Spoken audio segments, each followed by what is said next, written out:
एक राजा और रानी रोज सत्संग जाया करते थे। राजा ने महल में एक पिंजरे में तोता पाला हुआ था। तोता एक दिन पूछता है कि राजा जी, आप रोज कहाँ जाते हैं? राजा बोला कि भाई सत्संग में ज्ञान सुनने जाते हैं। तो तोता कहता है, अब की बार सत्संग जाओ तब संत महात्मा से एक बात पूछना कि मैं आजाद कब होऊंगा। राजा सत्संग खत्म होने के बाद संत से पूछता है कि महाराज, हमारे घर जो तोता है उसने पूछा है कि वो आजाद कब होगा। ऐसा सुनते ही संत बेहोश हो जाते हैं। राजा संत की हालत देखकर चुपचाप वहां से निकल जाते हैं।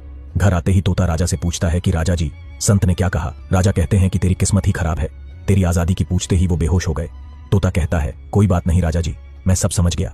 दूसरे दिन राजा जी सत्संग में जाने लगते हैं। तब तोता पिंजरे में जानबूझकर बेहोश होकर गिर जाता है। राजा उसे मरा हुआ मानकर जैसे ही उसे पिंजरे से बाहर निकालते हैं तो वो उड़ जाता है। सत्संग जाते ही संत राजा जी से पूछते हैं कि कल आप उस तोते के बारे में पूछ रहे थे ना, अब वो कहाँ है? राजा जी कहते हैं, हाँ महाराज, मैंने देखा कि वो मर गया है, इसीलिए मैंने उसे जैसे ही बाहर निकाला तो वो उड़ गया। तब संत बोला, देखो तुम इतने समय से सत्संग सुनकर भी आज तक सांसारिक मोह माया के पिंजरे में फंसे हुए हो, और एक वो तोता है जो बिना सत्संग में